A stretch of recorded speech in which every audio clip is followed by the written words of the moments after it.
नमस्ते दोस्तों, welcome back to real talk with real people, जहां हम बात करते हैं रियल लाइफ स्ट्रगल्स की, इमोशंस की और ट्रांसफॉर्मेशंस के बारे में। आज का एपिसोड एक ऐसे टॉपिक पर है जिसके बारे में या तो लोग चुप रहते हैं या उसे मिड लाइफ ड्रामा का नाम कह के इग्नोर कर देते हैं। तो हम आज हम बात करेंगे मिड लाइफ क्राइसिस के बारे में। लेकिन इस बार हम फोकस करेंगे मेंस मेंटल हेल्थ पर, स्पेशली इंडियन मैन जो हर रोल निभाते हैं, प्रोवाइडर होते हैं, प्रोटेक्टर होते हैं, प्रॉब्लम सॉल्वर होते हैं, लेकिन जब खुद के इमोशंस की बात आती है तो उनका कहीं ना कहीं जिक्र होना ही बंद हो जाता है। वो अपने इमोशंस पे ध्यान नहीं देते क्योंकि उनको प्रेज नहीं किया जाता। और इस इम्पोर्टेंट कन्वर्सेशन के लिए हमारे साथ है एक स्पेशल गेस्ट जिनकी जर्नी टेक और थेरेपी दोनों से जुड़ी हुई है। Please join me in welcoming Saurabh Goyal, founder of प्रेकफ्लो एआई, एक अमेजिंग प्लेटफॉर्म जो थेरेपिस्ट और मेंटल हेल्थ प्रोफेशनल्स के काम को और सिंप्लीफाई करता है। सौरभ जयपुर से बिलोंग करते हैं। उन्होंने एनआईटी ट्रिची से इंजीनियरिंग की है। वो एक टॉप यूएस बेस्ड एमएनसी में काम कर चुके हैं और उसके बाद उन्होंने अर्बन क्लैप में काम किया है, जो आजकल आप लोग सब यूज करते हैं। एक सर्विस सिस्टम को बिल्ड किया जो आज भी मिलियंस लोग को सर्व कर रहा है। बट सौरभ की स्टोरी यहाँ पर खत्म नहीं होती है। उन्होंने अपने कॉलेज में बहुत लोगों को हेल्प करी थी, जो लोग होम सिकनेस के शिकार थे, जिन लोगों को ये लगता था कि हमारी जॉब नहीं लग पाएगी, पीयर प्रेशर के शिकार थे। That explodes planted the seed for what would later become his life's missions, promoting emotional wellness. In 2024, June 24, he made another courageous challenge and decide to leaving his high paying job to start Kessie Care, a platform focused on emotional well-being, which has now evolved into PrECFlow. Today, he is the mission on empower mental health professionals with tools that make their work easier and more impactful. So, welcome, Saurabh. Yeah, hi. Thanks for having me, Nandita. तो like आपकी journey काफी मैं बोलूँगी मुझे बहुत inspired करी है, क्योंकि इतना हाई पेइंग जॉब छोड़ के आपने इस एज में अपना करियर बिल्कुल शिफ्ट कर दिया, राइट? तो आपको ये जो आपकी जर्नी रही है, जो शिफ्ट आया है, आई थिंक इसे हम मिड क्राइसिस बोलते हैं, मिड लाइफ क्राइसिस बोलते हैं। तो क्या आप हमें उस टर्निंग पॉइंट के बारे में बताएंगे जो जिससे आपको लगा हो कि ये this is the right time to shift my career? Right. So जब मैं अर्बन कंपनी में था, राइट, तो एक तो हमेशा से मेरे दिमाग में था कि मुझे अपना कुछ करना है, क्योंकि कमिंग फ्रॉम अ बैकग्राउंड जहाँ पे मेरे फादर ग्रैंडफादर सबने बिजनेस किया है, right. So back back of the mind तो था। लेकिन 2021 में आफ्टर कोविड, राइट, सो उस समय काफी चीजें ऐसी हुई, like I saw lot of people from my circle suffering from it और losing their close ones, right. उसके इमीडिएट बाद ऐसा हुआ जब कॉलेज खुले, राइट, लोग का वर्क फ्रॉम होम खत्म हुआ, लोग वापस ऑफिस में आए। तो कहीं ना कहीं मैंने देखा कि जो पहले चीजें लोग छोड़ रहे थे कि ठीक है ऑफिस तो जाना ही है, ठीक है, या घर वालों से नहीं भी बात हुई तो इट्स ओके, राइट। तो लोकल वो बहुत नॉर्मल था कोविड के पहले। बट कोविड के बाद बहुत लोगों ने रियलाइज किया कि नहीं, वर्क और लाइफ का बैलेंस होना बहुत जरूरी है, राइट। और बहुत बार लोग ये समझ नहीं पाते हैं कि क्यों जरूरी है, राइट। क्योंकि उन्हें कभी बताया ही नहीं जाता, लाइक स्पेशली मेंस के लिए, जहाँ पे उनको मोस्टली सिखाया जाता है शुरू से कि नहीं आपको बहुत कमाना है, आपको बहुत कमाना है, राइट। नाउ ये चीजें चलती रही, 22 आया, 23 आया। अब लाइफ के साथ साथ जैसे जैसे लाइफ गुजर रही थी, जैसे जैसे ईयर्स ऑफ एक्सपीरियंस बढ़ रहे थे, सैलरी बढ़ रही थी, सब कुछ अच्छा चल रहा था, राइट। लेकिन एंड एंड अर्बन कंपनी में भी काम करते हुए मुझे लगता था कि हाँ ठीक है, यहाँ पे जो मैं काम कर रहा हूँ काम भी अच्छा है, मेरी भी ग्रोथ हो रही है। एक वो एंगल भी था कि हाँ, जो सर्विस प्रोफेशनल्स होते हैं अर्बन कंपनी के, उनको भी एक तरीके का एम्पावरमेंट मिल रहा है, राइट। तो उस तरीके से वैसे तो सेटिस्फेक्शन था। बट उस तरीके से खालीपन था कि नहीं, ये तो ठीक है तुमने कंट्रीब्यूट किया, लेकिन क्या आप इतना ही कर सकते हो? ठीक है। वो कॉन्फिडेंस मुझे हमेशा से अपने ऊपर था कि नहीं यार, मैं जब भी कुछ करूंगा तो मैं कुछ बड़ा करना चाहता हूँ, जहाँ से कुछ एक मीनिंगफुल इम्पैक्ट आए। अब वहां से पैसे बने नहीं बने एक अलग चीज है, ठीक है, बट कुछ बड़ा करना था। अब जब आप नौकरी में होते हो तो बहुत लिमिटेशंस होती हैं, राइट? आप स्टार्टअप में काम करते हो, आपके 8 से 11 घंटे तो वहीं चले जाते हैं, राइट? उसके बाद मेरी फैमिली थी, राइट? तो उनके साथ भी टाइम स्पेंड करना, राइट? तो जनवरी 2024 के अंदर मुझे पता चला मेरी वाइफ प्रेग्नेंट है, राइट? मैंने वो बहुत अच्छा मूवमेंट था हम सबके लिए। बट उस टाइम बहुत ही ज्यादा मुझे क्लिक हुआ कि यार ठीक है, बच्चा हो जाएगा, ठीक है, लाइफ चलती रहेगी, सब कुछ चलता रहेगा, ठीक है। बट अभी अभी भी अगर मैंने वो डिसीजन नहीं लिया, राइट, तो शायद मैं जिंदगी में वो डिसीजन कभी नहीं ले पाऊंगा, राइट? हालांकि इफ यू आस्क एनीबॉडी कि आप इस पॉइंट ऑफ लाइफ के ऊपर एक जॉब छोड़ के अपना कुछ स्टार्ट कर रहे हो जहाँ पे कोई क्लैरिटी नहीं है, आपके पास अभी इमीडिएटली कोई फंडिंग नहीं है, या बहुत इंडिया के अंदर mental health is not a very demanding thing also, right? तो ऐसा करना बहुत ही बेवकूफ़ी वाली चीज़ होगी, कोई भी बोलेगा। लेकिन मुझे लग रहा था कि हाँ, ये एक फ़ील्ड है जहाँ से मैं क्लोज़ली रिलेट करता हूँ because of past experience, right? Working with students, right? तो और कॉलेज में दूसरा मुझे आपका कोई ऐसा ग्रुप था, मतलब ऐसा होता है ना कि क्लब्स होते हैं, तो ऐसा हुँ, कोई क्लब था जो मेंटल हेल्थ को सपोर्ट करता था? हाँ, डायरेक्टली मेंटल हेल्थ को तो नहीं मैं बोलूँगा क्योंकि मेंटल हेल्थ काफ़ी कॉम्प्लेक्स हो जाता है, ठीक है? क्योंकि आपको साइकोलॉजी ये सब का नॉलेज होना बहुत ज़रूरी है।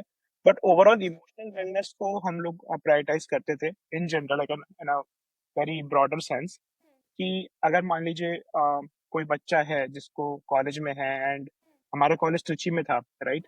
तो बहुत सारे लोग नॉर्थ इंडिया से साउथ इंडिया जाते हैं, या ठीक है, तो उनके लिए बहुत ही चीजें बदली हुई होती है। साथ ही साथ कॉलेज के लिए सब तरह के बैकग्राउंड के लोग आते हैं, ठीक है, अमीर घर से भी आते हैं, गरीब घर से भी आते हैं, है ना, मिडिल क्लास से भी आते हैं। True true true. तो और टीयर 1 टीयर 2 टीयर 3 सब सिटीज से आते हैं, ठीक है। अब सडनली जब सब लोग साथ में एक साथ बैठे होते हैं तो बहुत कंपैरिजन शुरू हो जाता है, ठीक है। Diversity in India. हाँ, ठीक है। तो लोगों को बहुत ही एक तो बहुत ही फोमो जिसे आजकल बोला जाता है कि यार क्या उसके पास है मेरे पास नहीं है, ठीक है। तो वो चीजें बहुत होती थी, तो हम लोगों ने एक छोटा सा ग्रुप बनाया जहाँ पे हम लोग इन चीजों को, जो नए स्टूडेंट्स हैं उनके साथ एड्रेस करते थे, उनको समझाते थे, उनकी जरूरतें समझते थे, जहाँ हेल्प कर पाते थे हम करते थे, राइट? धीरे धीरे हम लोगों ने दूसरे कॉलेजेस के अंदर भी लोगों को ये चीज करनी शुरू करी, आसपास के कॉलेजेस में एनआईटी वारंगल हो गया, एनआईटी सूरतगल हो गया। तो इस तरीके से ये चीजें चलती रही। अ, लेकिन अगर आप आज की तारीख में ये चीजें देखें तो अब ये मैं बात बता रहा हूँ आपको 2009 से 2013 की, राइट? लेकिन अब आप 2025 में देखो तो चीजें वैसी नहीं है। हमारे टाइम में जब हम कॉलेज में थे, फेसबुक बस आया था, इंस्टाग्राम तो था भी नहीं, राइट? अभी वो प्रॉब्लम्स काफी गुना बढ़ चुकी हैं क्योंकि सोशल मीडिया आ गया है, तो लोगों के पास ज्यादा इन्फॉर्मेशन है, ज्यादा एक्सपोजर है, तो प्रॉब्लम्स भी ज्यादा कॉम्प्लिकेटेड है, राइट? तो इसको एड्रेस करने के लिए यू नो कुछ अलग चाहिए था। आई थिंक जो सोशल मीडिया जो है समहाउ, कहते हैं ना हर किसी के प्रोज और कॉन्स होते हैं, तो आजकल जो बढ़ रहा है वो गलत डायरेक्शन में ज्यादा बढ़ रहा है। अभी एक इन्फ्लुएंसर की भी डेथ हुई थी एंड उसने सुसाइड किया था बिकॉज उसको वो फॉलोइंग नहीं मिल पा रही थी, एंड इस चक्कर में उसने सुसाइड किया था। तो समहाउ सोशल मीडिया थोड़ा सा गलत वे में जा रहा बिल्कुल हाँ, हर तरीके से, जैसे हर सिक्के के दो पहलू होते हैं, सोशल मीडिया के भी ये दो पहलू हैं, है। तो वो है। अच्छा, इस जर्नी में जैसे आपने वो करियर शिफ्ट किया तो फैमिली का कितना सपोर्ट रहा? मतलब मोस्टली ये होता है ना इस स्टेज पे आकर, वो भी जब आप एक मैन हो तो आपके ऊपर एक बहुत सारी जिम्मेदारी होती है, आपके हम्म, पेरेंट्स का भी होता है, गर्ल्स के ऊपर भी होता है, बट मैन को हम्म, ही प्रोवाइडर समझा जाता है आज भी। हम्म। तो वो सपोर्ट आपको किससे सबसे ज्यादा मिला और किससे बिल्कुल भी नहीं मिला? देखिए, मुझे सबसे ज्यादा सपोर्ट तो मेरी वाइफ से मिला, क्योंकि एक तो बस इतना नहीं था कि हाँ वो मुझे फाइनेंशियल सपोर्ट कर देगी, है ना, क्योंकि वो भी she is also working woman, तो of course she can like support me financially, but mentally also, and at least at that stage, because जहाँ पे अभी वो भी प्रेग्नेंट है, उनको पता है कि अगले 9 महीने are going to be difficult, right? उसके अगले, I mean, after delivery also it is going to be difficult process, and after bear a child its expenses are going to increase, right? तो उसके बावजूद उन्होंने कभी मुझे ये नहीं बोला कि नहीं, नहीं करो या बाद में कर लेना या फिर कैसे होगा, राइट? उन्होंने हमेशा मदद करी, हम लोगों ने हमारी सेविंग्स में से काफी पैसे डाले इस स्टार्टअप में, राइट?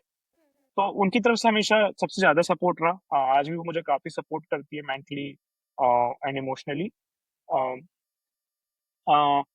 सपोर्ट किसने नहीं किया, एज सच किसी ने ऐसा नहीं कहा कि हाँ मत करो, बट जब आप जनरल पब्लिक को बताते हो तो बहुत लोग ऐसे होते हैं जो बोलते हैं कि यार मत करो, ठीक है?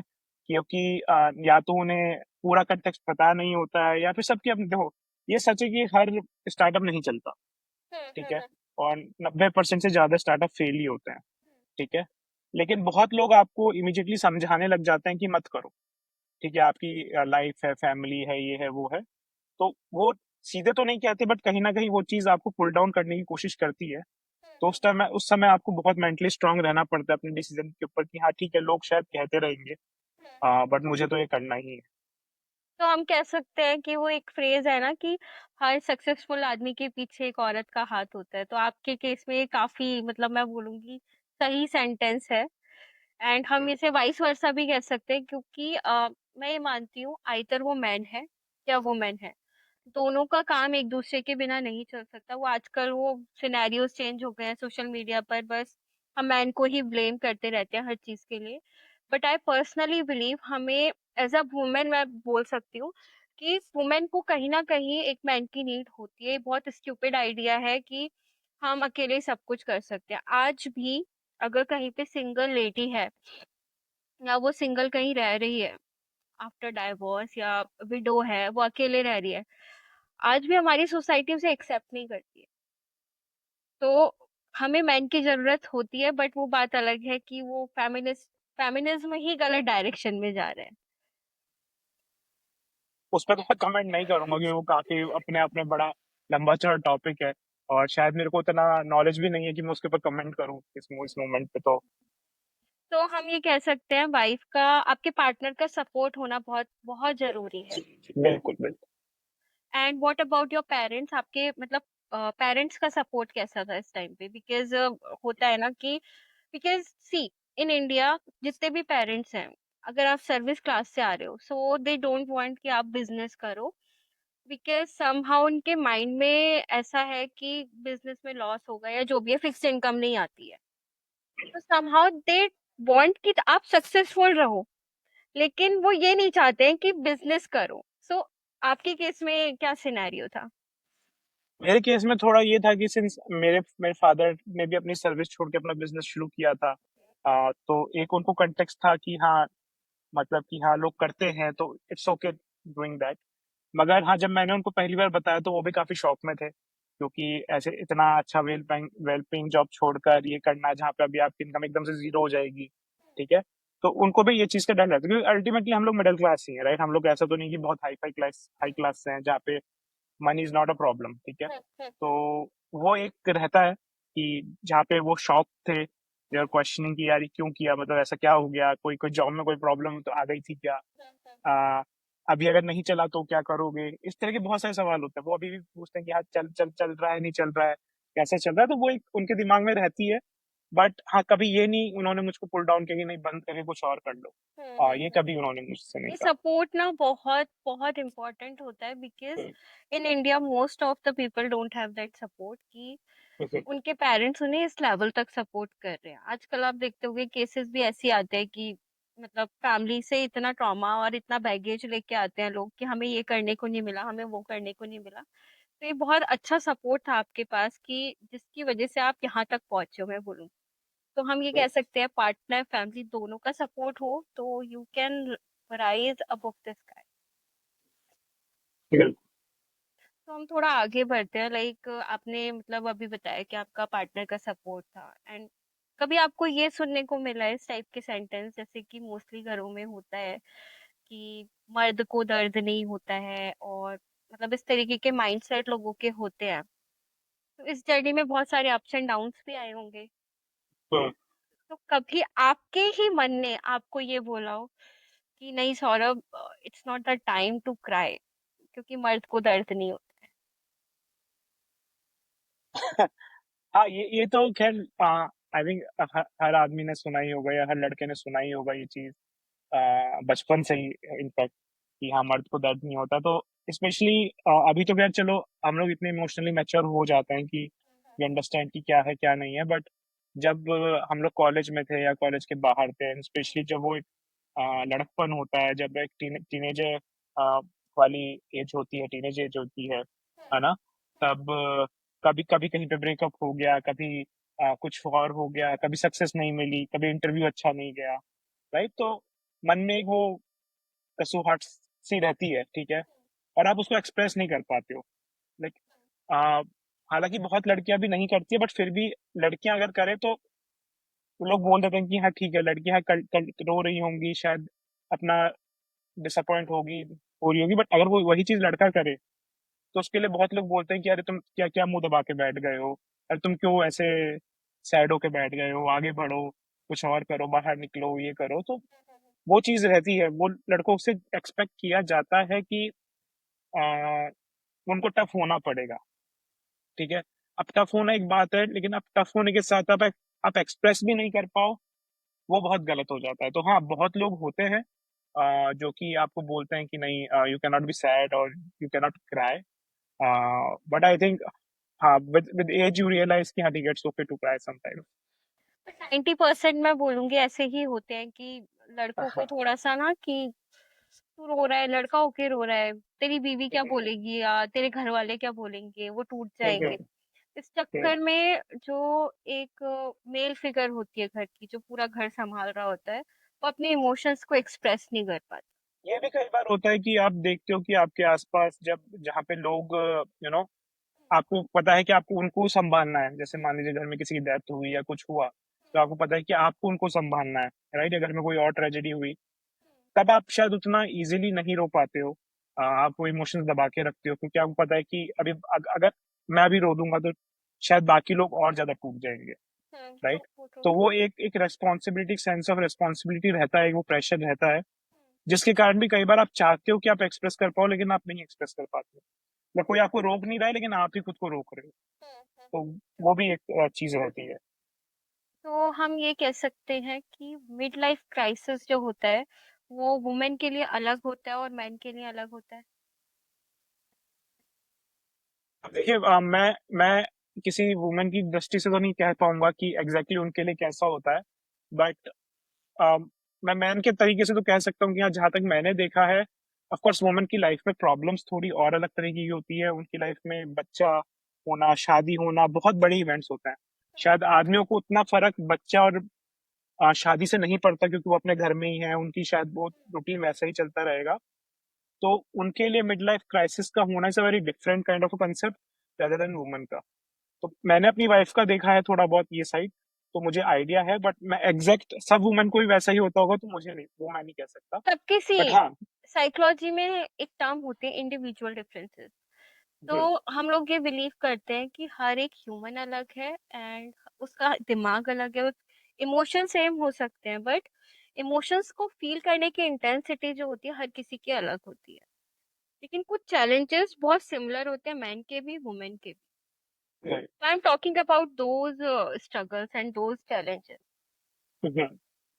हाँ कह सकते हैं, जैसे मतलब मैं पर्सनल एक्सपीरियंस से तो नहीं कह रहा हूँ, बट मैं इन जनरल बाकी लोगों के कलेक्टिव एक्सपीरियंस है जिनको मैं जानता हूँ, कहता हूँ, उनके हिसाब से कह सकता हूँ कि बहुत लोग हैं ना, आज भी मेरे को बहुत लोग कॉल करते हैं, मेरे जूनियर्स जो मेरे कंपनी में रहे हैं, या फिर मेरे कॉलेज के अंदर मेरे जूनियर्स हैं या मेरे साथ वाले रहे हैं, ठीक है, जो कभी कभी कॉल करते हैं और पूछते हैं कि यार अब क्या, ठीक है, जॉब भी अच्छा चल रहा है, सब कुछ अच्छा चल रहा है, राइट। देखो, जिंदगी में सब कुछ खराब चल रहा हो तो आदमी उसी में लगा रहता है, ठीक है। स्पेशली ये सब प्रॉब्लम तब आती है जब जिंदगी सब कुछ अच्छा चलने लग जाता है कि अब क्या। तो हाँ, तो बहुत लोग ये कॉल करते हैं, पूछते हैं कि आपने कैसे किया, या मैं क्या करूं, राइट। तो और वो मोस्टली रिलेटेड होता है कि यार, एक तो कि करियर में लॉन्ग टर्म क्या करना है, ठीक है, कि अभी ठीक है, जॉब सब अच्छी चल रही है, बट मुझे पता है कि मैं शायद अगले 10 15 20 साल के बाद मेरी जॉब उतनी रेलेवेंट नहीं रहेगी या मैं उतना अर्न नहीं कर पाऊंगा, राइट। तो मेरी आने वाली पीढ़ी जो है, जो मेरे बच्चे हैं, उनका फ्यूचर कैसा होगा, मेरे आगे के जो खर्चे हैं वो कैसे होंगे, है ना। रिटायरमेंट के बाद मैं क्या करूंगा, ठीक है। मैं क्या इतना, बहुत लोग अपना घर नहीं बना पाते, तो क्या मैं कभी अपना घर बना पाऊंगा, क्या मैं इस तरह की गाड़ी कभी ले पाऊंगा, क्या मैं दुनिया घूम पाऊंगा, राइट। तो बहुत इस तरह के रहते हैं, घुमा पाऊंगा अपने बच्चों को, ठीक है। क्या मैं अपने बच्चों को फॉरेन भेज पाऊंगा एजुकेशन के लिए, राइट, क्योंकि वो बहुत अभी आज का ट्रेंड में है, ठीक है। तो इस टाइप की उनको बहुत आती है कि यार मेरी मेरी सैलरी अभी यहाँ तक तो आ गई है, अब आगे क्या, ठीक है। दूसरा, बहुत लोगों को होता है कि यार ठीक है, अभी तक तो हमारी लाइफ चल रही थी, हम लोग अच्छा कमा रहे थे, उड़ा रहे थे, लेकिन एक सेटिस्फेक्शन नहीं होता लाइफ से, ठीक है। पैसा बहुत है, सब कुछ है, लेकिन एक स्पिरिचुअल लेवल पे जिसे आप बोलते हो, वो सेटिस्फेक्शन नहीं होता, वो एक खालीपन, एक एम्प्टीनेस रह जाती है लोगों में। मैं ये सो बहुत मानती हूँ लोग, कि आपके जो बिजनेस का जो गोल है वो स्टार्टिंग में मनी से ज्यादा ना ये होना चाहिए कि you have to serve the society if your purpose is that. अगर राइट, आपका ये जैसे कि आपका गोल बहुत अच्छा है कि आपने कॉलेज टाइम में वो स्ट्रगल्स देखे बच्चों के, तो आपने इस चीज को मतलब एकदम क्लिक हुआ कि you have to serve the society, and जो परेशानियां आपने भी कॉलेज में देखी है एंड आपने फेस करा है कि लोग भी फेस करते हैं, तो your initial goal is to serve the society not the money. Right, तो इसीलिए आप सेटिस्फाइड हो, मैं बोलूंगी। स्टार्टिंग में क्या होता है ना, मोस्टली बच्चों के करियर में या ये करियर शिफ्ट भी अगर किया तो मेन मोटिव वो पैसा बना लेते हैं। पैसा इज इम्पोर्टेंट, बट ये होना चाहिए जब आप कुछ एक नाम कमा लो उसके बाद ये आना चाहिए। हम्म। तो मैस्लोस हायरार्की ऑफ नीड्स में हम लोग पढ़ते हैं कि हाँ, वो एक फूड एंड सिक्योरिटी हो गई, शेल्टर हो गया। हम्म। अभी जब वो सेल्फ रियलाइजेशन, सेल्फ एक्चुअलाइजेशन वाला फेज आता है, वो नॉर्मली आदमियों का 30 35 के अंदर आने लग जाता है, अराउंड 30 to 35, क्योंकि एक सैलरी एक स्टेबल हो जाती है, सिक्योरिटी है, बट अब आगे क्या, ठीक है, फैमिली हो गई, अब आगे क्या। तो वो लोगों को लगभग 30 to 35 में हिट कर जाता है। तो हाँ। ऐसे अच्छा कोई, जैसे कि मोस्टली लोगों की लाइफ में एक कोई बुक होती है या कोई ऐसा मोमेंट होता है जिससे उसे लगता है कि yes, this is the time और this help me to grow spiritually also. तो ऐसी कोई बुक है जो आप चाहोगे कि एवरी वन शुड रीड? मैं मेरी लाइफ में ऐसी दो बुक्स हैं। एक तो भगवत गीता है, क्योंकि मतलब आई फॉलो इस्कॉन, तो वहाँ से I had a mentor from there as well. तो वहाँ से मैंने काफ़ी चीज़ सीखी है, काफ़ी कंसेप्ट लाइफ के लिए मेरे वहाँ से क्लियर हुए हैं, राइट। दूसरी एक बुक है द जर्नी होम, वो हिज होलीनेस राधानाथ स्वामी महाराज की एक बुक है, जहाँ पे ही टॉक्स अबाउट कि कैसे he was doing very well in US, but then he travelled all around the world to find his real purpose, right. So वो मुझे काफी इंस्पायरिंग लगी, of course Bhagavad Gita. So हाँ, ये दो बुक्स हैं जिसमें मतलब those were the life changing books. Okay, so Bhagavad Gita is very, मैं बोलूंगी, life changing book for me also, so I can relate to. क्योंकि भगवत गीता लोग मतलब कहते हैं ना आजकल वो गलत, भगवत गीता को भी लोग गलत डायरेक्शन में लेके जा रहे हैं। मैंने इंस्टाग्राम पे ऐसे बहुत पोस्ट देखे हैं जिसपे कोई श्लोक लिखा होता है, उसका मीनिंग लिखा होता है, and that meaning is not that meaning जो हमने अपने मेंटर से पढ़ा है या हमने वो एग्जैक्ट पढ़ा है। So that is very different. तो मैं ये मानती हूँ कि आजकल हर चीज का ना एक लोगों ने एक बिजनेस बना लिया या हर चीज को गलत डायरेक्शन में लेते जा रहे हैं। तो आप ऐसे क्या मैसेज देना चाहोगे कि how to read Bhagavad Gita to follow that spiritual journey? देखो, जब भी आप कोई भी बुक पढ़ते हो, मान लीजिए आप फिजिक्स की बुक पढ़ रहे हैं या फिर आप मैथ्स की बुक पढ़ रहे हैं, ठीक है। आप, ये नहीं होता कि किसी भी ऑथर ने 3 लॉ बना दिए और आप उनको पढ़ रहे हो, ठीक है। आप किसी यूनिवर्सिटी में जाते हो, किसी एक एक्रेडिटेड प्लेटफॉर्म या ऑर्गेनाइजेशन में जाते हो, इंस्टीट्यूशन में जाते हो, वहां पढ़ाई करते हो किसी टीचर के अंडर, राइट। सो लेकिन लोग जब स्पिरिचुअलिटी की बात करते हैं, they become very philosophical, right. वो सब कुछ, वो सारी किताबें पढ़ना चाहते हैं बिना किसी हायरार्की के, बिना किसी टीचर के, या बिना किसी इंस्टीट्यूशन के, ठीक है। और वो सबसे ज्यादा है, हार्मफुल होता है, क्योंकि आपका दिमाग तो आपको नई नई इंटरप्रिटेशंस बनाएगा, राइट? आप अपने कन्वीनियंस के अनुसार उसके, है ना, अर्थ निकालोगे। ठीक है। तो इसलिए जरूरी है कि जो भी कॉपी ऑफ भगवत गीता का जो भी ट्रांसलेशन आप पढ़ रहे हो, नंबर वन, कि वो एक सही सोर्स के थ्रू हो। जो अब सिंस स्पिरिचुअलिटी रिलीजन की बात आई है, तो स्पिरिचुअलिटी, अगर आप भगवत गीता की बात करो तो वो लाइक इंडिया के अंदर चार परंपराएं हैं, उसके थ्रू आई है। तो कोई भी जो भी है, आप जहाँ से भी आप कनेक्टेड हो, जो भी आपके रीजन के अकॉर्डिंग चलती है, ठीक है, वहाँ के किसी संत द्वारा या किसी लीडर के द्वारा लिखी हुई आप पढ़िए, किसी के अंडर पढ़िए जहाँ पे वो उनका वीकली कोई क्लास हो रही है या मंथली कोई क्लास हो रही है जहाँ पे उसके बारे में डिस्कशन हो रहा है, वो ग्रुप्स ज्वाइन करिए। इससे क्या होगा, आप वही सुनेंगे जो सही है, वो आप अपना मीनिंग नहीं निकालेंगे। तो ट्रू। वो बहुत जरूरी है, राइट? तो कि आप कोई भी बेसिकली किताब यू पढ़ो, एडवाइस कि यू फॉलो गुरु शिष्य परंपरा। At least in spirituality. जैसे आप जैसे आप बाकी चीजों में भी यही कर रहे हो ना, आपने हम्म साइकोलॉजी पढ़ी है, मैंने इंजीनियरिंग पढ़ी है, गुरु हम्म शिष्य परंपरा के थ्रू पढ़ी है, राइट? हम्म ऐसा नहीं है मैंने अलग से इंजीनियरिंग आविष्कार कर दी अपने हिसाब से, नहीं, या मैं उठा के पढ़ के कुछ भी करना शुरू कर दिया, नहीं, वो नहीं चल पाता है। तो नहीं सेम चल चीज पाता। उसे ट्रू नहीं ट्रू है। True true.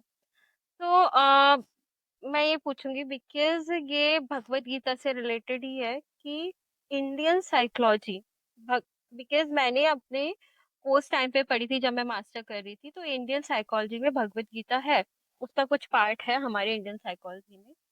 तो भगवत गीता कैसे हेल्प करती है अ, जो हम लाइफ क्राइसिस से गुजरते हैं या जो भी हमारी जो इमोशनल प्रॉब्लम्स होती हैं, तो भगवत गीता कैसे हेल्प करती है? बिकॉज मैंने बहुत लोगों को देखा है कि सुना है कि भगवत गीता ने हेल्प करी। So how that book, that particular book, because I believe it's not only religious book, it's something more than that. तो मैं आपको एक बहुत ही मतलब सिंपल एग्जांपल बताता हूँ। मैं अपनी लाइफ का एक इंसिडेंट बताता हूँ। जब मैं इस मिड लाइफ क्राइसिस से निकल रहा था, जब मैं कंफ्यूज था कि अब मुझे क्या करना है, right? So Bhagavad Gita talks about dharma, right? So dharma essentially means your duties, right? So as an individual आपकी ड्यूटी क्या है कि आप जो भी काम कर रहे हो आप उसको बहुत अच्छे से करो, है ना? कि जो भी आप समझो जो आपका काम है आप उसको पूजा की तरह करो, ठीक है? जैसे आप वो आप किसी भगवान के लिए कर रहे हो या किसी उसके लिए कर रहे हो, ठीक है? सो जब मैं सोच रहा था यही चीज कि हाँ मुझे क्या करना है, ठीक है, तो वो आपको एक सेंस ऑफ आता है कि यार एज एन इंजीनियर, ठीक है, as a person who has learn something, has some kind of experience with startups, with some experience with mental और emotional wellness, है ना? तो मैं क्या कर सकता हूँ, ठीक है?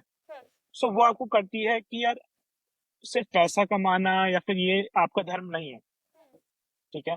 आपका धर्म वो है कि आप अपने आप में बेस्ट कैसे सर्व कर सकते हो सोसाइटी को या अपने आसपास वालों को, ठीक है? अब उसके बहुत तरीके हो सकते हैं।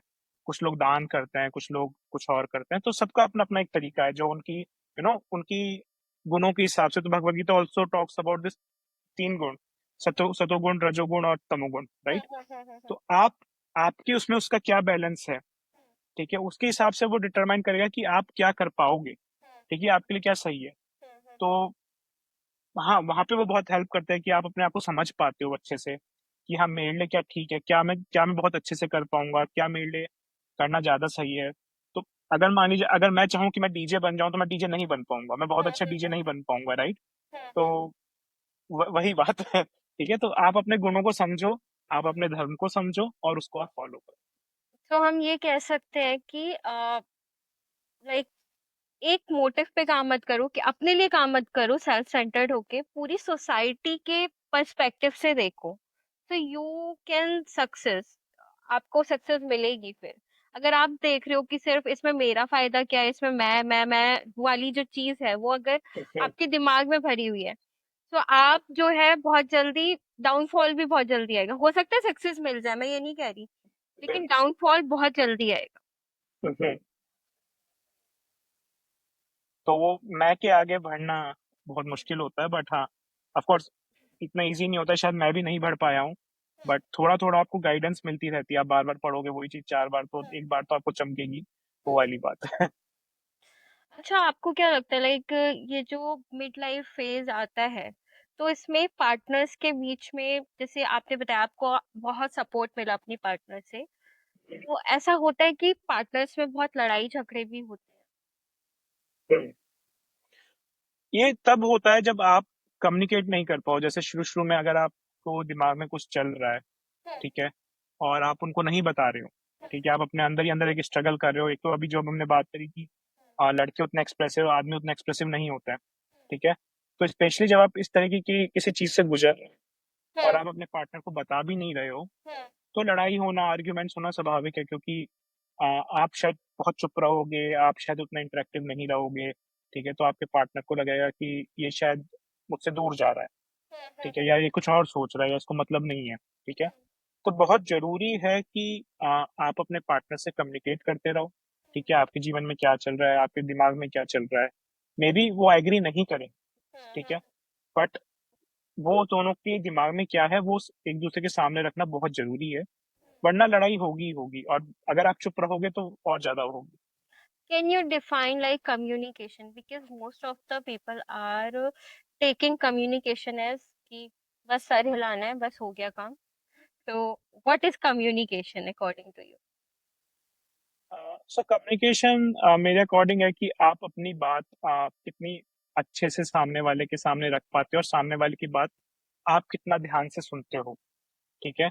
सो इसके दोनों पार्ट है। मोस्टली लोग कम्युनिकेशन को ये भी ले लेते हैं कि मैं सिर्फ अपनी बात कह दूं, ठीक है, मेरे दिमाग में क्या है, वो वॉमिट आउट कर देते हैं अपने सारे थॉट्स, और ठीक है। ऐसा भी होता है ना कि वॉमिट आउट तो करते हैं, वो ये भी भूल जाते हैं कि हमने बोला क्या है. हाँ, है ना। और ये भी जरूरी होता है कि आप सामने वाले की बात भी साथ के साथ सुनो और उसी हिसाब से रेस्पॉन्ड करो। ऐसा नहीं हो सकता कि आपकी वाइफ को भी सर दर्द है और आप जाकर उनसे फिलोसफिकल बातें करनी शुरू कर दें, ठीक है। आपको आपको देखना पड़ेगा कब आपकी वाइफ वो चीज सुन पाएंगी। शायद आपको माहौल सेट करना पड़ेगा, शायद आप कहीं बाहर जाके वो बात करना चाहें, ठीक है। तो वो आपको मैनेज करना पड़ेगा। एंड कम्युनिकेशन सिर्फ बातों से ये नहीं होता। हो सकता है आपको कुछ आप बात लिखकर ज्यादा अच्छे से एक्सप्रेस कर पाए, ठीक है। तो जैसे भी है तो वो कम्युनिकेशन बहुत इंपॉर्टेंट है, और उसका मीनिंग यही है कि जिस तरीके से आपका पार्टनर आपकी बात समझता है, आप उनके साथ रहे हो तो ज्यादा अच्छे से समझ पाओगे, ठीक है। कैसे समझ पाएगा, और आप किस कब उनसे सुन पाओगे, किस तरीके से सुन पाओगे, ठीक है। तो शायद एक बार आप फेल होंगे, दो बार फेल होंगे, बट बार बार अलग अलग तरीके से प्रयास करोगे तो वो अल्टीमेटली बात एक दूसरे के सामने आ जाएगी। तो एग्री होना वो अलग चीज है कि सामने वाला एग्री हुआ नहीं है, डिसएग्री हुआ, इज अ डिफरेंट थिंग। तो वो कम्युनिकेशन का पार्ट नहीं है। कम्युनिकेशन का पार्ट है कि आपने बात रखी, आपने बात सुनी। तो हम ये कह सकते हैं communication is a long way. अगर आपको अपनी बात रखनी है, आपको ये नहीं है कि आपने आज बात रखी तो आप सामने वाले बंदे ने आज ही मान ली.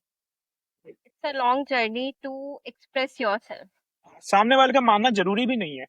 हम्म. वो हम्म. वो आपका मोटिव नहीं होना चाहिए कि सामने वाला मेरी बात मान जाएगा या नहीं मानेगा, ठीक है। वो तो उनके ऊपर डिपेंडेंट है। वो शायद जिंदगी भर ना माने आपकी बात, बट वो आपने बात कही तो एटलीस्ट वो जानते हैं कि आप कोई भी चीज कर रहे हैं या कह रहे हैं तो उसके पीछे वजह क्या है। True true true.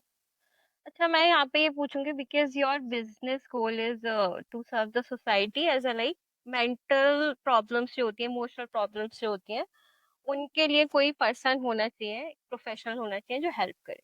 तो आप कभी किसी थेरेपी के लिए गए हो? मैं थेरेपी के लिए तो नहीं गया हूँ, बट मैंने थेरेपिस्ट ढूंढे बहुत है। अपने लिए भी एक बार ढूंढ रहा था, बट मुझे कभी कभी बहुत अच्छा थेरेपिस्ट मिला नहीं। तो वो भी एक बहुत बड़ा एंगल है कि मैं प्रैक्टिलो मैंने क्यों बनाया। मैंने अपने काफी जानकार वाले लोगों के लिए थेरेपिस्ट ढूंढने की कोशिश करी है। तो वो एक स्ट्रगल रहा है हमेशा to find a good therapist. तो तो उसके व्हाट आर द उसका भी एक कारण है। challenges you faced while searching like good therapist? जैसे आपने बोला कि आप गए and you didn't satisfied with the therapist, तो ऐसे हम्म। क्या चैलेंजेस आपने फेस किए थे ड्यूरिंग द थेरेपी की थेरेपिस्ट आपको अच्छा नहीं लगा?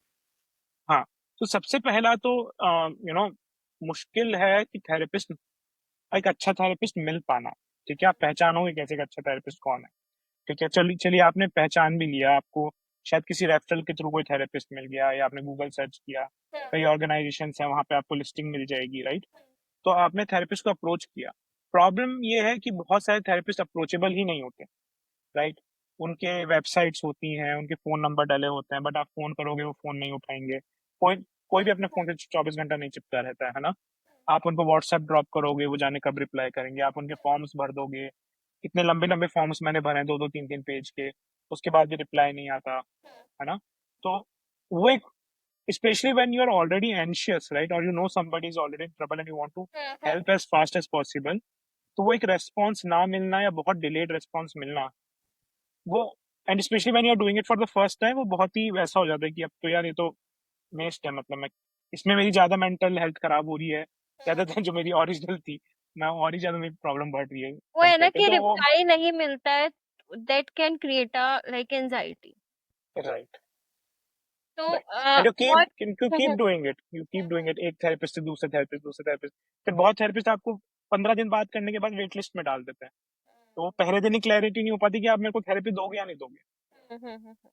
तो हम ये कह सकते हैं मतलब आपका जो चैलेंजेस थे वो ये ज्यादा थे, मतलब आप कभी किसी थेरेपिस्ट से पर्सनली नहीं मिले कि मैं मिला हूँ, क्वेश्चंस के लिए? मैं, हाँ मैं मिला हूँ, आ, लेकिन हाँ, अगर हम उस चीज के ऊपर आए तो बहुत बार ये होता है कि थेरेपिस्ट के साथ बात करने में, एक तो एक सेशन से बहुत ज्यादा आपका नहीं निकल पाता कि वेदर वो आप स्ट्राइक करोगे नहीं करोगे, और एक से ज्यादा सेशन ही लगते हैं।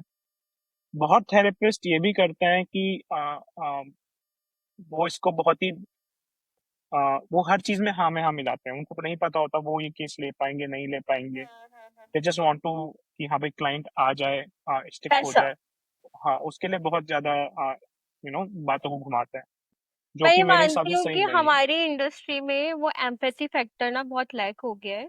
एंड आजकल वो ट्रेंड चल गया है, साइकोलॉजी एक ना आजकल ट्रेंड में है कि हमें साइकोलॉजिस्ट बनना है क्योंकि इस फील्ड में बहुत पैसा है। बट वो पैसा तब आता है आपके पास जब आप उस पे अपने स्किल सेट पे काम करते हो। कोई थेरेपिस्ट ऐसे ही नहीं बन जाता है कि आपने पढ़ाई कर लिया आजकल ना, मतलब वो ये हो गया है कि डिग्री है then you become a counsellor, then you become a psychologist, that is a gateway. But what about the qualities जिस पे आपको बहुत काम करना पड़ेगा, आपको कई बार बहुत फ्री में भी काम करना पड़ेगा। बिकॉज मैं अपने पर्सनल एक्सपीरियंस से बता रही हूँ, आफ्टर मास्टर मैंने बहुत जगह फ्री में काम किया, एनजीओज में किया है एंड कई कॉर्पोरेट्स में किया है कि नहीं, करना पड़ता है आपको। एंड वही एक एम्पैथी फैक्टर आपके अंदर लेके आता है। अगर आपका मोटिव स्टार्टिंग में साइकोलॉजी फील्ड में आने का ये हो जाता है ना कि इस फील्ड में बहुत पैसा है, आप वहीं से ही डाउन हो, आप गलत फील्ड में घुस रहे हो। नहीं, आई थिंक वो सभी फील्ड्स के लिए है, आप एक नहीं पैसे बना पाते हो। मतलब इवन मैं अपनी बात करूँ तो जो सैलरी से मैंने शुरू किया था, जो सैलरी मुझे 12 साल मिली, उसमें ऐसे जमीन रात का अंतर था। अगर मैं सोचूं कि मैं पहले दिन से 1 करोड़ की सैलरी उठा लेता, तो वो बहुत मुश्किल होता है। वो कुछ लोग शायद उठा लेते होंगे, बहुत अच्छी बात है, बट एक जनरल एवरेज आदमी के लिए वो चीज़ करना, और धीरे धीरे आप सीखते जाते हो। हमने भी फ्री इंटर्नशिप हम लोग भी करते हैं, इंजीनियरिंग में भी हम लोगों ने काफ़ी फ्री इंटर्नशिप करी है, तो वो रहता है, आपको कहीं ना कहीं से स्टार्ट करना पड़ता है धीरे धीरे। लेकिन आजकल ना एक प्रॉब्लम देखने को मिल रही है सौरभ कि लोग जो है ना, जो मतलब ये जनरेशन है ये वाली, इन लोगों को इंस्टेंट रिजल्ट चाहिए होते हैं, इंस्टेंट मनी चाहिए होती है। मतलब हर चीज के पीछे एक वो कहीं ना कहीं वो मनी फैक्टर आ जाता है कि हमें इससे फायदा हो, हमारे अकाउंट में कुछ पैसे हैं, फ्री में तो हम किसी के लिए काम नहीं करें, वाला फैक्टर इसमें रहता है इस जनरेशन। हाँ, वो एक एक इंस्टेंट ग्रेटिफिकेशन का प्रॉब्लम है। आई थिंक वो जनरेशन बाय जनरेशन बढ़ता ही है, और वो बढ़ ही रहा है। आई थिंक पिछली जनरेशन शायद हमसे ज़्यादा बेटर थी इस मामले में, हम थोड़े ठीक थे, अब अगली जनरेशन थोड़ी और इंक्लाइंड है इंस्टेंट ग्रेटिफिकेशन के लिए। तो वो एक रियल चैलेंज है कि जहाँ पे लोग इंस्टेंट ग्रेटिफिकेशन को ही बहुत प्रायोरिटाइज कर देते हैं, instead of looking at long term goal, कि हाँ भाई लॉन्ग टर्म में आपका क्या मिलेगा। शायद आज आप नहीं उतना कमा पाओगे, या आप आज उतना नहीं पैसे बना पाओगे, या आज आप उतने पॉपुलर नहीं हो, but day by day if you keep working, probably one day you will succeed and you will have every मैंने एक whatever चीज you और desire. देखी है कि आजकल जो थेरेपिस्ट एक्सपीरियंस्ड भी नहीं है, जिन्होंने ग्राउंड लेवल पे काम भी नहीं किया है, दे आर ऑल्सो चार्जिंग 2500 3000।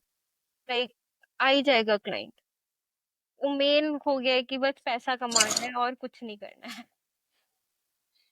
क्या मतलब, I am not sure if, मुझे लगता है क्लाइंट भी इतने तो स्मार्ट होते हैं कि दे नो कि with year of experience how how much I should I पे, तो I don't know how much that works, but sure. हाँ, ट्रू ट्रू ट्रू। तो थोड़ा सा अब आगे बढ़ेंगे और मैं यहाँ पे एक चीज पूछूंगी कि जैसे आपने बताया कि आपने थेरेपिस्ट को अप्रोच किया है बहुत सारी हम्म, चीजों के लिए कि अच्छा थेरेपिस्ट मिल जाए। तो कभी ऐसा हुआ है कि आपने सोचा हो कोई बात नहीं, थेरेपिस्ट नहीं है, चलो आज मैं अपने साथ टाइम स्पेंड करता हूँ, and what I am feeling मैं उसको एक्सप्रेस करता हूँ और एक्सप्लोर करता हूँ कि मेरे मन के अंदर क्या चल रहा हम्म, दूसरे तरीके से सवाल को पूछे, मैं कंप्लीटली नहीं समझा हूँ। है। ओके, तो होता है ना, मैन जो होते हैं वो एक्सप्रेस नहीं करते हैं, जैसे आपने हम्म, बताया, एंड हर किसी की लाइफ में वो अप्स एंड डाउन आते हैं कि they need a therapist. somehow you don't find that therapist, and आपने सिर्फ और सिर्फ एक दिन निकाला हो कि what you feel। एक दिन निकाला हो कि मैं कैसा फील कर रहा हूँ उसके लिए। हाँ, और उसको एक्सप्रेस किया हो, थ्रो पेपर किया हो, या अपने एक फ्रेंड को लेके बैठ गए हो, या अपने पार्टनर को हाँ, लेके बैठ गए हो। हाँ, ये मैं काफी बार करता हूँ और काफी बार किया भी है मैंने। आ, भले उसको आप वेंट आउट सेशन बोल लो या तो उसको आप रेंटिंग आउट बोल लो।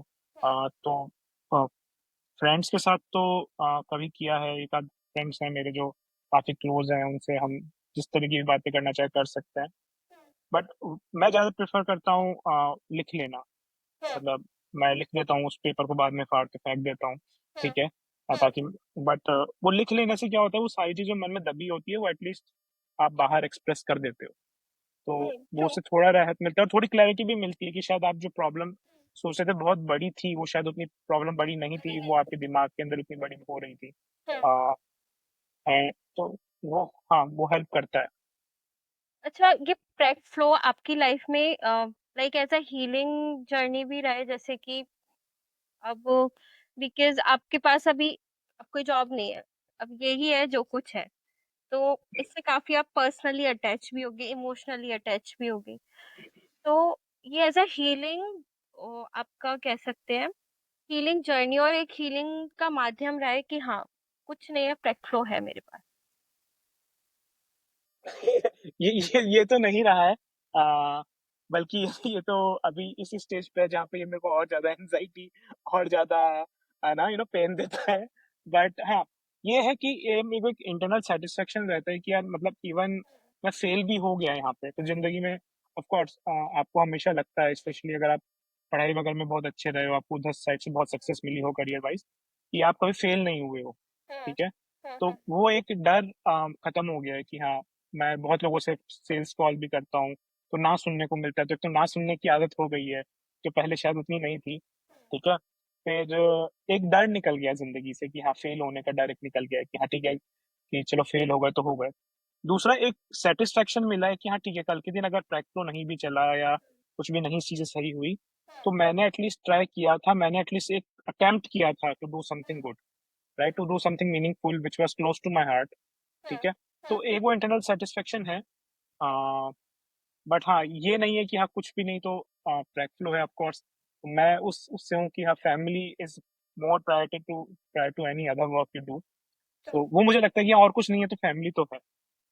नहीं, दैट तो इज वो वेरी, ज्यादा बड़ा सेक्टर मैं है। बोलूंगी क्योंकि मोस्टली लोग होते हैं बहुत, जैसे हर कोई होता है, मैं हूँ, मैं अपने बिजनेस के लिए अटैच हूँ इमोशनली, बिकॉज हम इतना काम करते हैं इस चीज के ऊपर, so yes we want result. वो कहते हैं ना कि डिटैच फ्रॉम योर रिजल्ट, वो बहुत मैं बोलूंगी बहुत ज्यादा स्पिरिचुअली अलाइन जब हो जाते हैं हम, तब आती है वो स्टेज। अटैच तो मैं भी नहीं हूँ, बट हाँ मतलब मेरे को वैसा है कि ये नहीं होगा तो क्या मेरी लाइफ में और कुछ नहीं होगा, वो वैसा नहीं है। और कुछ नहीं होगा तो ये तो होगा, वो नहीं है। उस स्टेज पे नहीं हूँ। आई थिंक इसके लिए मैं ये बोलूंगी कि बिकॉज आपने वो रिसर्च पहले से करी है, वो एक आपके पास ब्लूप्रिंट है कि अगर ये चीज नहीं हुई तो कोई बात नहीं, I have my family, I have other priorities, and कुछ नहीं हुआ, मैं मेरे पास इतना स्किल सेट है, मैं ढूंढ लूंगा। मुझे उतना है कि हाँ ठीक है, मैंने एक सेटिस्फेक्शन है कि मैंने ट्राई किया था। तो मैं अपने 60 साल का होने के बाद ये नहीं सोचना चाहता हूँ कि काश मैं कर लेता, वो काश एटलीस्ट मैंने कर लिया कि रिग्रेट हाँ मैंने ट्राई नहीं किया था, चाहिए। रिग्रेट नहीं रहेगा, राइट। तो आपके हिसाब से इंडियन फैमिलीज में जो मतलब मैन के इमोशंस होते हैं वो बहुत कम लोग सपोर्ट कर पाते हैं, तो एंड उनको सपोर्ट बहुत ही रेयर मिलता है। मतलब मैं ये बोलूंगी कि वो जो सपोर्टिव पार्टनर भी होती है ना, वो बहुत ही कम मैन को मिलती है। तो इस चीज को हम और बेटर कैसे कर सकते हैं, सो दैट आजकल वो जो मैन की मेंटल हेल्थ सरवाइव हो रही है, जो जो चैलेंजेस आ रहे हैं इंडियन कल्चर में, तो हम उस पे काम कर सकें। एंड क्योंकि आजकल बहुत चीजें देखने को मिल रही है, होती पहले भी होंगी, मैं ये नहीं कह रही, लेकिन आजकल सामने आ रही है बिकॉज मैन ऑल्सो एक्सप्रेस। हम्म।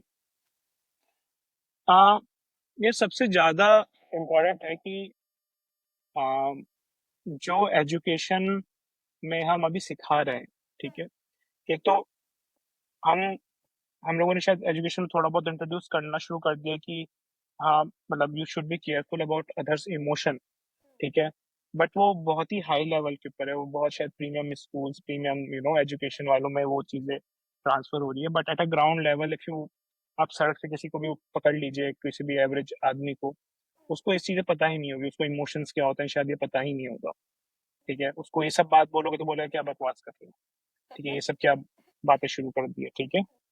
तो आ, लोगों को बहुत जरूरी है सबसे पहले ये रियलाइज कराना कि हाँ इमोशंस भी कोई चीज होती है, ठीक है, और emotional wellness is as good as like your physical wellness.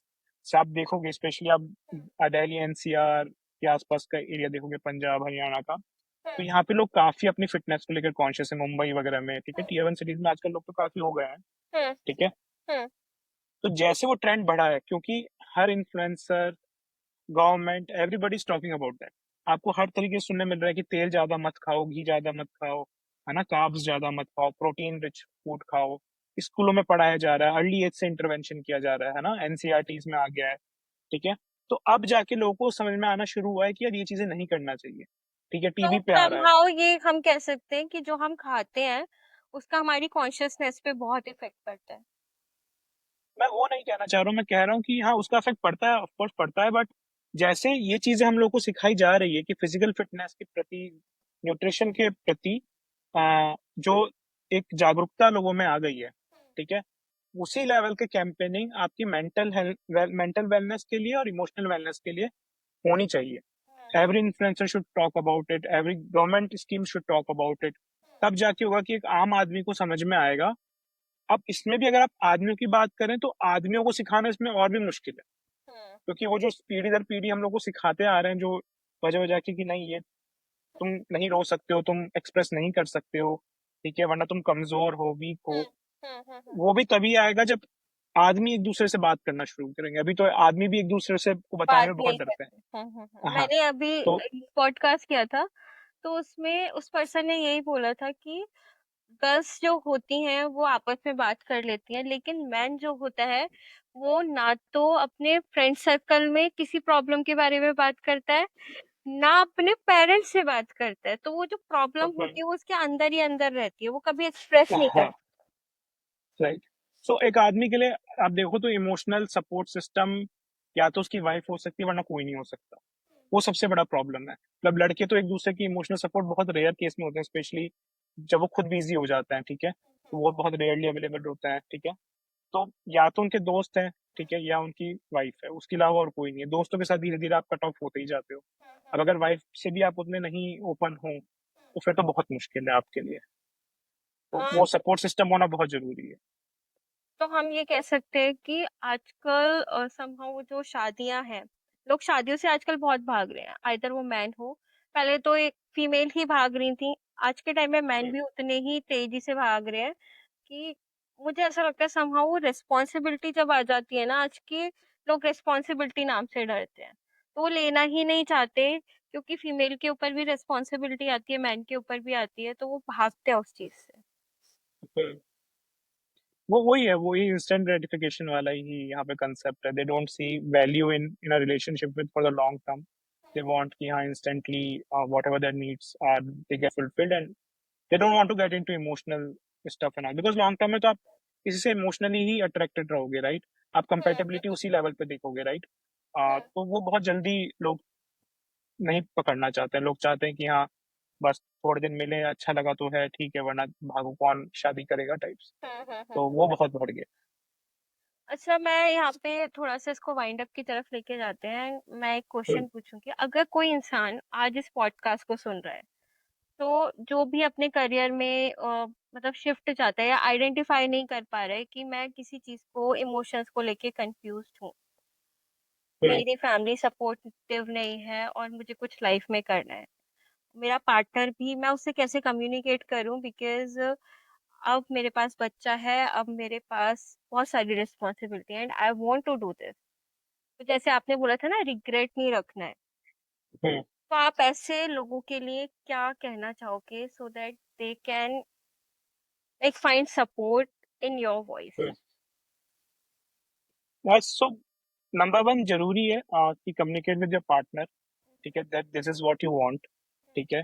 Now communicating doesn't mean you can manipulate her, कि आप मेरी बात से एग्री हो, आप मुझे सपोर्ट करो ही करो, ठीक है। ठीक है, सपोर्ट डजंट रियली मीन कि she will tell you okay you have to you can do this, may be she is right कि that probably this is not the right time, right. So probably अगर मैं भी अपनी wife से यही चीज 4 साल पहले शायद मैंने उनको बोली होती, जब शायद हमारा सेफ्टी नेट नहीं होता या हमारी लाइफ में जो चीजें हम लोगों ने अभी करनी है वो नहीं होती, तो वो भी शायद मुझे मना करती कि अभी नहीं, शायद 1-2 साल रुक जाओ, ठीक है। शायद वो हाँ भी कह देती, आई डोंट नो, ठीक है। बट वो बहुत जरूरी होता है कि क्या आप रेडी हो, क्या आपके पार्टनर मेंटली और फिजिकली रेडी है, ठीक है। सो ये काफी बैलेंस करना जरूरी है। स्टिल आपको लगता है कि हाँ बिल्कुल सपोर्ट नहीं मिल रहा है, कुछ भी नहीं हो रहा है, बट मुझे करना ही है, ठीक है, तो छोटे से स्टार्ट करो। जरूरी नहीं कि आप जॉब छोड़ के करो। मेरे पास लग्जरी थी, मेरे पास वो रनवे था कि मैं, मेरे पास वो वाइफ का सपोर्ट था, फाइनेंशियल भी, मतलब इमोशनल के साथ साथ फाइनेंशियली सपोर्ट था, कि जहाँ पे we could manage our finances, we could manage our lifestyle. But अगर आपके पास वो नहीं है तो छोटे से स्टार्ट करो, डोंट लीव योर जॉब। देखो मेहनत तो आपको करनी पड़ेगी, स्टार्टअप में आपको अपने जॉब से ज्यादा मेहनत करनी पड़ेगी। जॉब में आप 10-11 घंटे काम कर रहे थे, स्टार्टअप में आप 24 घंटे काम कर रहे हो, समझ के चलो, ठीक है। तो वो एक्स्ट्रा एफर्ट तो आपको देना ही पड़ेगा, वीकेंड्स पे, वीकडेज पे, जो भी 1-2 घंटे आप बिताना चाहते हो, जब वो बड़ा हो जाए कि आप वो, आपकी वाइफ भी कंफर्टेबल हो, आप शायद उतना ही बना रहे हो जितना आप अपनी जॉब से बना रहे थे, ठीक है, तो प्रॉब्ली आप कर सकते हो। और अगर आपको सिर्फ सेटिस्फेक्शन में चाहिए, आपको पैसे से मतलब नहीं है, तो फिर आप जितना आपको टाइम मिल रहा है उसमें करो। लाइक मेरे बहुत सारे ऐसे फ्रेंड्स हैं जो बस they just want to do social service, ठीक है, तो वो अपने पार्ट टाइम में सैटरडे को जाते हैं किसी मंदिर में या किसी एनजीओ में, वो सर्व करके आते हैं, उनको मिल जाता है वो सेटिस्फेक्शन, राइट। ठीक है, यहाँ पे एक चीज बोलूंगी, आपने बोला कि आपकी वाइफ ने आपको फाइनेंशियली भी सपोर्ट किया।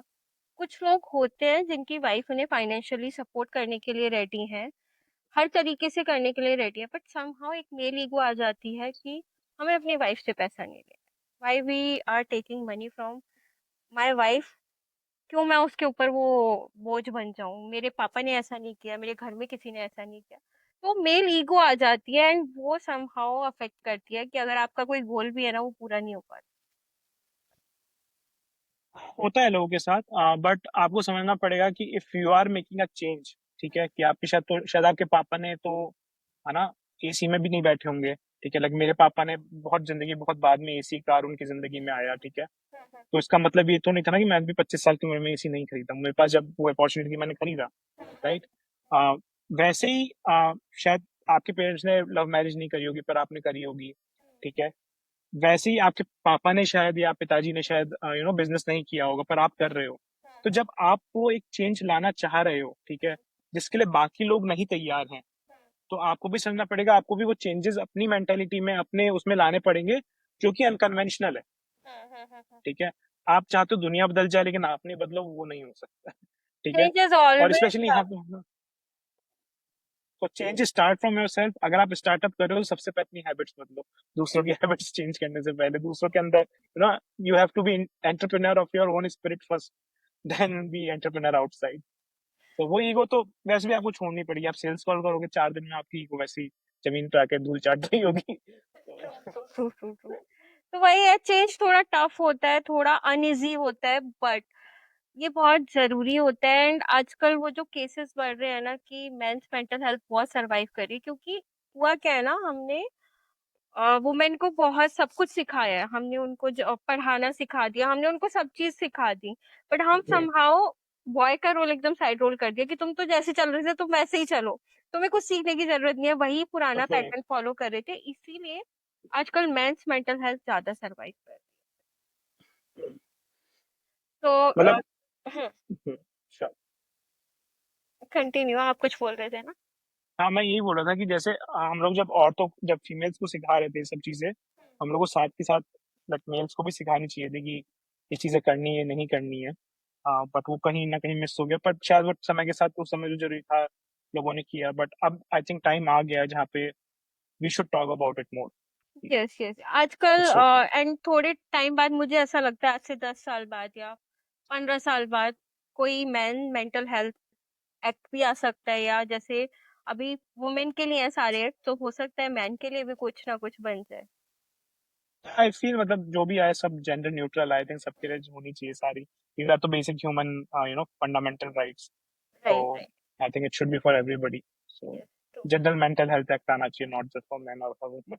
आई I think believe. Mental health is there, mental health act is there, but कहते हैं ना कि आजकल जो है सिर्फ मेन के लिए कोई पर्टिकुलर एक्ट नहीं है। जैसे वुमेन के लिए, फीमेल्स के लिए आपको इंडियन लॉ में सारे एक्ट मिल जाएंगे, बस मेन के लिए, क्योंकि मैंने एक लॉयर के साथ पॉडकास्ट किया था एंड मुझे भी तभी पता लगा था, सिर्फ हिंदू मैरिज एक्ट में एक एक्ट है जो ये सपोर्ट करता है कि अगर मैन चाहता है डाइवोर्स देना एंड उसको मिल भी जाता है, तो उसको एलिमनी मिल सकती है वहां से। बस एक ही एक्ट है, वो भी हिंदू मैरिज एक्ट में। Apart from that there is no law for man. So I am talking about that law कि वो होना चाहिए, सो दैट ये जो इतने केसेस बढ़ रहे हैं ना, मैं ये नहीं कह रही कि फीमेल सफर नहीं करती, yes they suffers a lot, but somehow कुछ केसेस ऐसे होते हैं जहाँ मैन को भी इक्वली जरूरत होती है। और आपने बोला ना इक्वालिटी होनी चाहिए, तो I am talking about that equality. हाँ, श्योर। तो thank you so much for this honest insight अपनी स्टोरी शेयर करने के लिए। आपकी जर्नी एक रिमाइंडर है लोगों के लिए कि सक्सेस का मतलब सिर्फ सैलरी स्लिप्स नहीं होता, इट्स क्लैरिटी, पीस और इनर ग्रोथ भी हो सकता है, जो कि आजकल समहाउ मिसिंग है। तो दोस्तों, मिड लाइफ क्राइसिस एक ब्रेकडाउन नहीं है, एक ब्रेक थ्रू भी हो सकता है। और स्पेशली इंडियन मैन जो हर वक्त सबका बोझ होता है, मतलब मैं ये बोलूंगी सैल्यूट है ऐसे लोगों को कि जो इतना सब कुछ, इतना इमोशनल बैगेज लेके भी चलते हैं एंड अपने आप को एक्सप्रेस नहीं कर पाते हैं, एंड स्टिल दे वांट कि वो अपनी जर्नी को फाइंड आउट कर लेते हैं। तो उनके लिए भी ये स्पेस जरूरी है जहाँ वो अपनी बात रख सके बिना जज। Thank you so much Saurabh for this wonderful podcast, I hope everyone is watching this, so thank you. Thanks for having me, Namrata.